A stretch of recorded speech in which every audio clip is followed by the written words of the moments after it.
Welcome students. Today I am going to discuss preparation of income and expenditure account and balance sheet under not for profit organization or NPO. आज हम आपके सामने में इस present video में not for profit organisation या NPO के अंतर्गत इनकम एंड एक्सपेंडिचर अकाउंट की तैयारी या को बनाने की जानकारी और बैलेंस शीट प्रिपेयर करने की जानकारी हम लेकर के आए हैं on the basis of past experience or concept of double entry system and business transactions and information presented in previous video about the special terms related to not for profit organization. I am going to discuss, I am going to present or I am going to prepare income and expenditure account and balance sheet.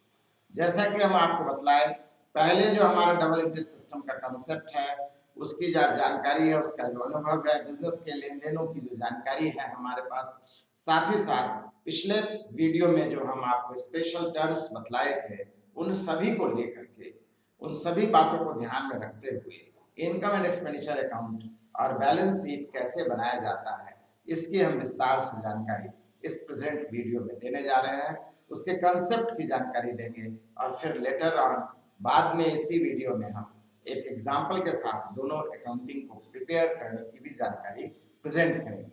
तो सबसे पहले income and expenditure account की बात करते हैं। जैसा कि आपको मालूम होना चाहिए बिजनेस टर्म में इनकम एंड एक्सपेंडिचर की जगह पर जो अकाउंटिंग बनता था उसका नाम है प्रॉफिट एंड लॉस अकाउंट और प्रॉफिट एंड लॉस अकाउंट का दूसरा नाम है नॉमिनल अकाउंट। मतलब साफ हो गया नॉमिनल नेचर के जितने भी आइटम है जस्ट लाइक पीएल अकाउंट हम इनकम एंड एक्सपेंडिचर अकाउंट में लिखेंगे। प्रॉफिट एंड लॉस अकाउंट के डेबिट में याद रखिए एक्सपेंडिचर्स एक्सपेंसेस एंड लॉसेस को लिखा जाता था क्रेडिट में इनकम एंड प्रॉफिट को, लेकिन पार्टिकुलर और अमाउंट्स के नाम से हेडलाइन ऑफ द कॉलम हुआ करता था डेबिट और क्रेडिट दोनों के लिए। यहाँ पर और सिंपलीफाई कर दिया गया है। इनकम एंड एक्सपेंडिचर अकाउंट के लेफ्ट हैंड साइड में हम एक्सपेंडिचर नाम का ही कॉलम बनाएंगे और अमाउंट्स और राइट हैंड साइड में इनकम नाम का ही कॉलम बनाएंगे और अमाउंट्स का कॉलम बनेगा। इस तरीके से जितने भी नॉमिनल नेचर के आइटम हैं ड्यूरिंग द ईयर जितना भी इनकम एंड एक्सपेंडिचर है टोटल को हम यहाँ प्रेजेंट करेंगे during the year complete 1 year value amount को यहाँ प्रेजेंट करना कंपलसरी है। इस बात को याद रखेंगे। अगर मोर देन 1 ईयर अमाउंट दिया गया है तो उसे हम प्रॉफिट एंड लॉस अकाउंट की तरह ही एडजस्ट करके ठीक करके कम करके लिखेंगे 1 ईयर के वैल्यू को ही लिखेंगे। अगर कम है तो फिर आउटस्टैंडिंग वगैरह के नाम से हम पहले भी ऐड करके लिखते थे यहाँ पर भी हम ऐड करके दिखलाएंगे इन बातों को। अगर कोई बकाया है अगर कोई एक्सेस पेड है तो उसका एडजस्टमेंट्स करते हुए just like profit and loss account income and expenditure account में भी अकाउंटिंग की जाती है। दूसरी महत्वपूर्ण बात बतलाया ओनली नॉमिनल अकाउंट ट्रांजैक्शंस। जैसा कि पिछले वीडियो में हम आपको बतलाए कि जब नॉट फॉर प्रॉफिट ऑर्गेनाइजेशन से रिलेटेड स्पेशल टर्म्स को हम किस तरीके से क्लासिफाई किए थे नॉमिनल नेचर के आइटम को उसमें से हमें इनकम एंड एक्सपेंडिचर में लिखना है। और जैसा कि बिजनेस के कंसेप्ट से आपको जानकारी है उसमें भी जो नॉमिनल नेचर का आइटम था जानकारी में है हमारे उसे ही हम इनकम एंड एक्सपेंडिचर में लिखेंगे। तो दो महत्वपूर्ण बातें इनकम एंड एक्सपेंडिचर अकाउंट के लिए आ गई। Number 1 only nominal account transactions are recorded in income and expenditure account and number 2 just 1 year value complete accounting year value will be recorded in income and expenditure account।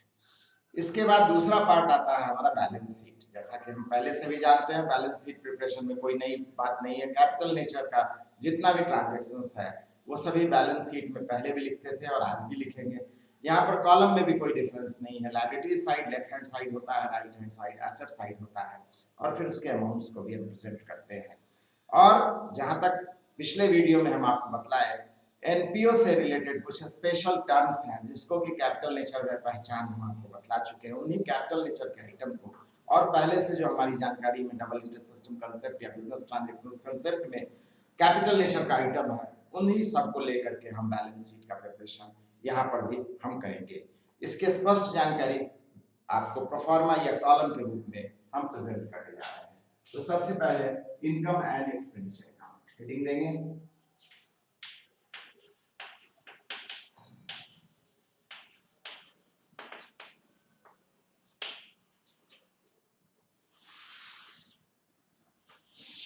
दो side बनेगा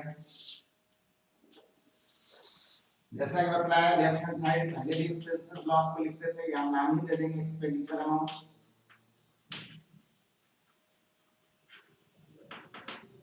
और income amount.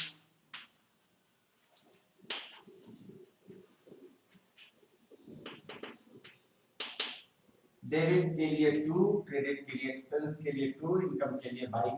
पहले भी लिखते थे, आज भी लिखेंगे। जितना भी expenditure nominal nature,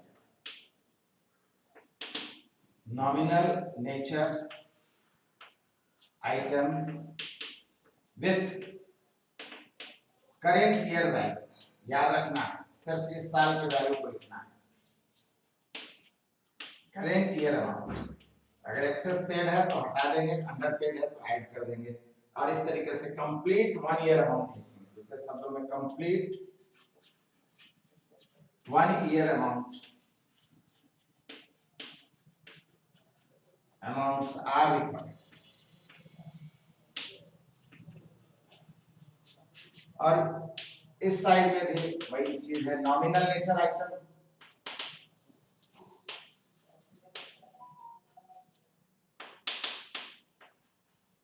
with nominal nature item related to income,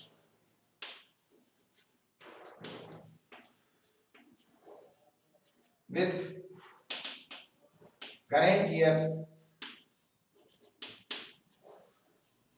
or complete 1 year amounts are required।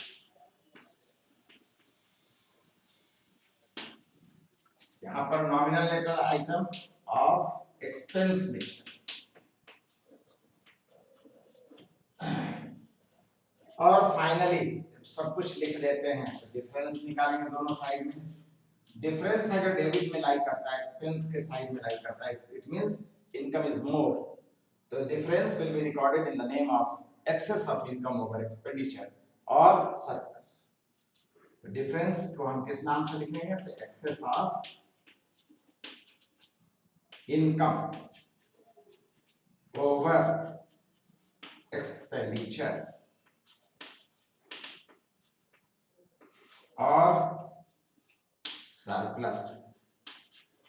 और जस्ट अपोजिट, डिफरेंस अगर इस साइड में आता है तो कहलाएगा एक्सेस ऑफ एक्सपेंडिचर। एक्सेस ज्यादा है डेबिट साइड में, एक्सपेंडिचर साइड, तभी तो डिफरेंस आ रहा है।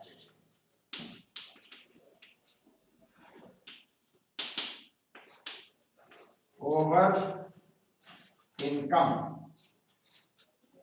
इस तरीके से हम डिफरेंस को रिकॉर्ड करके हर काम को क्लोज कर। नेक्स्ट आता है हमारा बैलेंस शीट।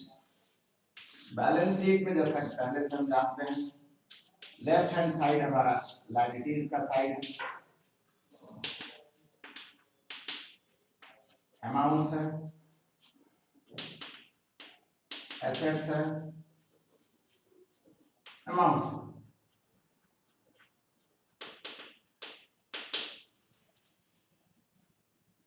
इस तरीके से लायबिलिटी साइड में और एसेट साइड में अमाउंट्स के नाम से भी कॉलम बनाएंगे। और जैसा कि जानते हैं स्टेटमेंट है, अकाउंट नहीं है, इसमें डेबिट क्रेडिट टू बाई नहीं होगा, तो लायबिलिटीज के लिस्ट ऑफ लायबिलिटीज लिख देना है। एंड कैपिटल, जितना भी short term, long term, creditors, bills payable, loan, bank overdraft, capital, जितना भी है सभी लायबिलिटीज को, आउटस्टैंडिंग एक्सपेंसेस सभी को लिखेंगे। और इसमें क्या लिखेंगे, ऑल एसेट्स, लिस्ट ऑफ ये है ऑल एसेट्स, कैश बैंक से लेकर के fix nature, long term nature, building machine furniture से लेकर के शॉर्ट टर्म नेचर, जितना भी शॉर्ट टर्म नेचर है जैसे कैश बैंक या assets, prepaid expenses, bills receivable, सभी को लिखेंगे। और जैसा कि जानते हैं ये हमारा प्रॉफिट जैसा पोजीशन है, इनकम ज्यादा है, तो प्रॉफिट को जैसा कि पहले से भी हम जानते हैं, excess of income over expenditure, liability side में पहले से भी लिखते थे, आज भी लिखेंगे। पहले कैपिटल में ऐड करते थे, अब अलग से जस्ट अपोजिट, या दूसरे शब्द में सरप्लस कहलाता है। Just opposite excess of expenditure over income।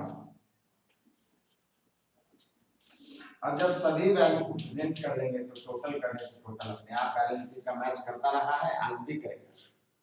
तो ये हमारा कंसेप्ट है accounting information in preparation of income and expenditure account and balance sheet. Before solving the question, it is essential to know an important trick related to preparation of income and expenditure and balance sheet. Income and expenditure account और balance sheet बनाने से पहले एक महत्वपूर्ण trick हम आपके सामने में प्रेजेंट करने जा रहे हैं, उससे काफी मदद मिलेगी। जैसा कि हम जानते हैं, हमारे सामने मेरे क्वेश्चन है वो रिसीट एंड पेमेंट के रूप में रहेगा। तो रिसीट साइड में रहता है, रिसीट साइड में हम जानते हैं नॉमिनल नेचर रिसीट रहता है,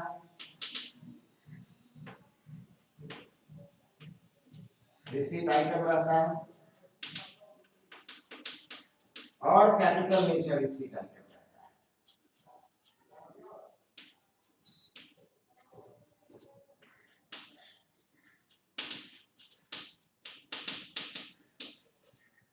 आपको मालूम होना चाहिए नॉमिनल नेचर का संबंध किससे है, प्रॉफिट एंड लॉस अकाउंट से, और रिसीट है मतलब इनकम साइड में,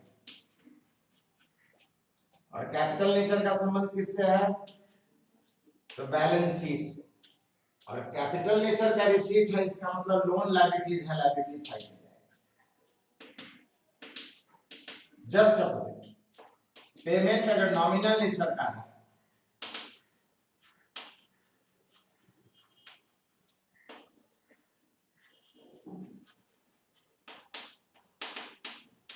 तो आपको मालूम है इसका अकाउंटिंग कहां पे होता है, प्रॉफिट एंड लॉस अकाउंट, यानी यहां पर income and expenditure account.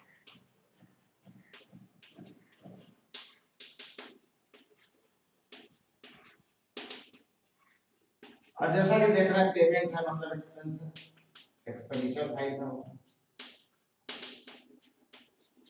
Just opposite अगर कैपिटल नेचर का पेमेंट है मतलब purchases of assets, building, machine, furniture,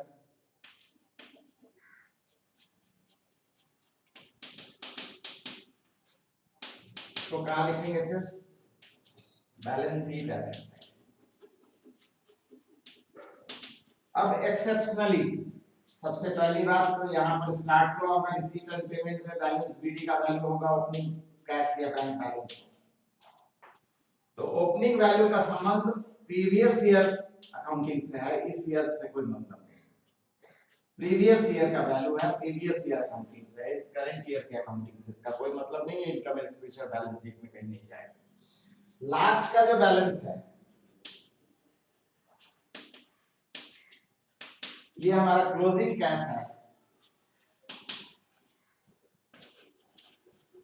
और इक्वल टू एसेट्स है, बैलेंस शीट एसेट्स में प्रेजेंट करेंगे। तो ये की पॉइंट है, अगर हम इसे याद रखते हैं तो रिसीट साइड में जो भी वैल्यू होगा या जाएगा इनकम में या लायबिलिटीज, याद रखना है ये इनकम है या लायबिलिटीज। उसी तरह से इस साइड में जो भी वैल्यू होगा एक्सपेंडिचर है या एसेट्स।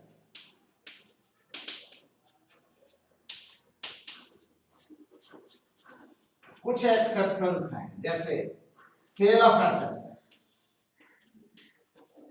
तो ये हम कहां लिखते हैं, तो less with assets in balance sheet.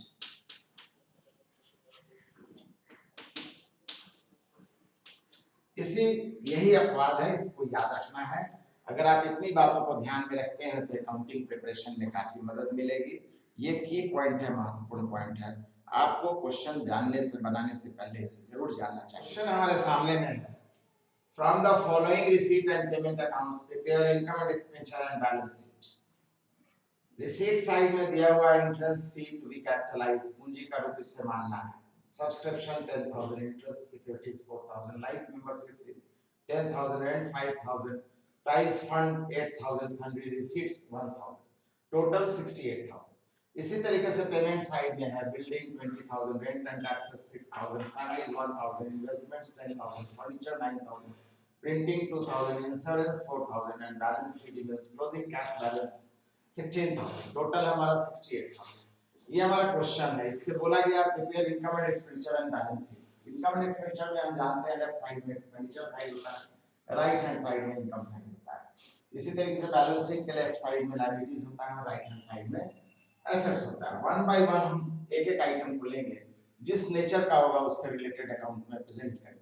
जैसे इंटरेस्ट फी बोला है साफ साफ कैपिटलाइज करने के लिए, मींस बैलेंस शीट में जाएगा। और जैसा कि हम आपको बताया रिसीट साइड में जितने भी आइटम है या इनकम या लायबिलिटीज, तो रिसीट साइड में जाएगा, लेकिन किस कॉलम में? तो लायबिलिटीज के कॉलम। इंटरेस्ट फी 30,000। नेक्स्ट है सब्सक्रिप्शन। आप जानते हैं इनकम का रूप में नॉमिनल नेचर है, पिछले एक क्लास में बताया था, पिछले वीडियो में। सब्सक्रिप्शन और जैसा कि बताया इस साइड में है, मतलब या इनकम है या लायबिलिटीज है। अपवाद में है सेल ऑफ एसेट्स, जिसको हम एसेट से माइनस करेंगे, अदरवाइज सब या इनकम है या liabilities. Interest on securities income है, इंटरेस्ट ऑन सिक्योरिटीज 4,000 से। Next life membership fee, liabilities है, लाइफ में वन टाइम मिलना है। लाइफ मेंबरशिप फी 10,000 से। नेक्स्ट रेंट इनकम है 5,000 से। प्राइस फंड लायबिलिटीज है, फंड कोई भी हो सब लायबिलिटीज है, तो पहले से हम जानते हैं 8,000। And sundry receipts nominal nature का इनकम है 1,000।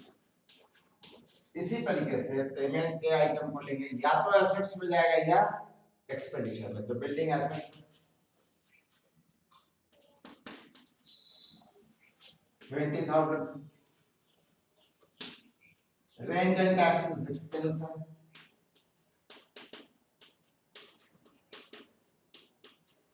6,000, सैलरीज एक्सपेंडिचर है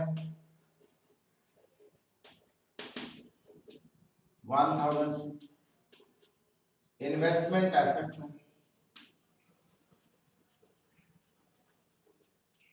10,000, फर्नीचर एसेट्स है 9,000, प्रिंटिंग एक्सपेंडिचर है नॉमिनल नेचर है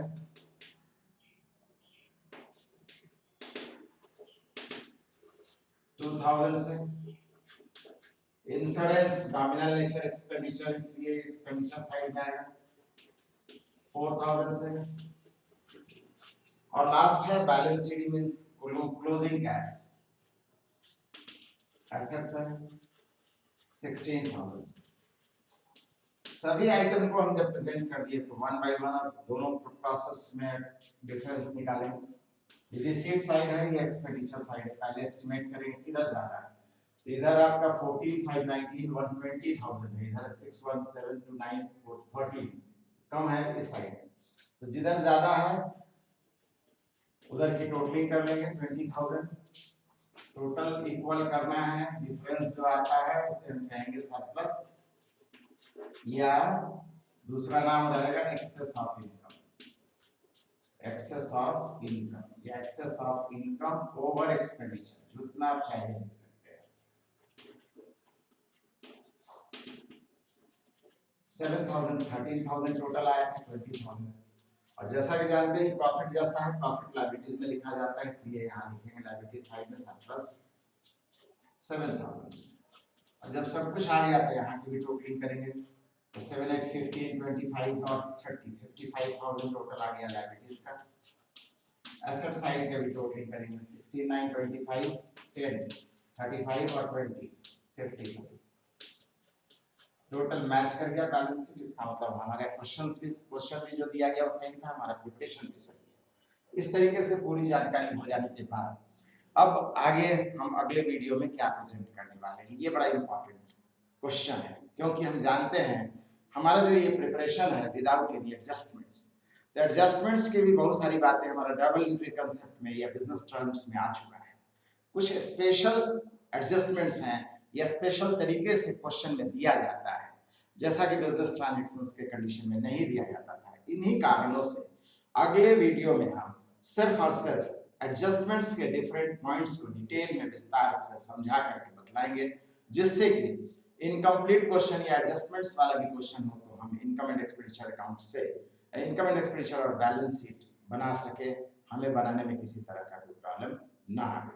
फिलहाल आज आपका होमवर्क क्या रहेगा, निश्चित रूप से जितने भी क्वेश्चन आपका रिसीट एंड पेमेंट के रूप में दिया गया है विदाउट कंसिडरिंग एडजस्टमेंट्स के किसी भी पॉइंट को आप ना देखें और सीधे उससे सिर्फ रिसीट एंड पेमेंट के आइटम से इनकम एंड एक्सपेंडिचर और बैलेंस शीट की खूब प्रैक्टिस कर लीजिए। और अगर आइडिया ये क्लियर हो जाता है तो फिर एडजस्टमेंट्स का यूज भी हम बतलाएंगे और फिर पूरी अकाउंटिंग कंप्लीट हो जाएगी, पूरी अकाउंटिंग आप बनाना सीख जाइएगा। इस तरीके से फिर भी अगर कोई समस्या आपकी आती है, किसी भी बुक से आप क्वेश्चन चाहे सॉल्व कर सकते हैं। अगर कोई प्रॉब्लम आपको दिखलाई देता है, समझ में नहीं आती है बातें, तो आप अपनी बात को कमेंट सेक्शन में रख सकते हैं, हम उसका आंसर बहुत जल्दी ही देंगे। जैसे ही कमेंट हमारी जानकारी में आएगा हम उसका आंसर प्रेजेंट करेंगे। साथ ही साथ आप हमारे वीडियो को ज़्यादा से ज़्यादा शेयर कीजिए, ये बहुत उपयोगी चैप्टर है कॉम्पिटिटिव एग्जाम के लिए भी, डिग्री लेवल में भी, इंटरमीडिएट में भी। इन सब बातों को ध्यान में रखते हुए आप इसे जितना ज़्यादा हो सके शेयर कीजिए, जिससे ज़्यादा स्टूडेंट्स के बीच में ये जानकारी पहुंचे, उनका फायदा वो ले सके। और अब तक आप सब्सक्राइब नहीं किए हैं तो आवश्यक रूप से हम कहेंगे कि आप सब्सक्राइब कीजिए, लाइक कीजिए। Thank you.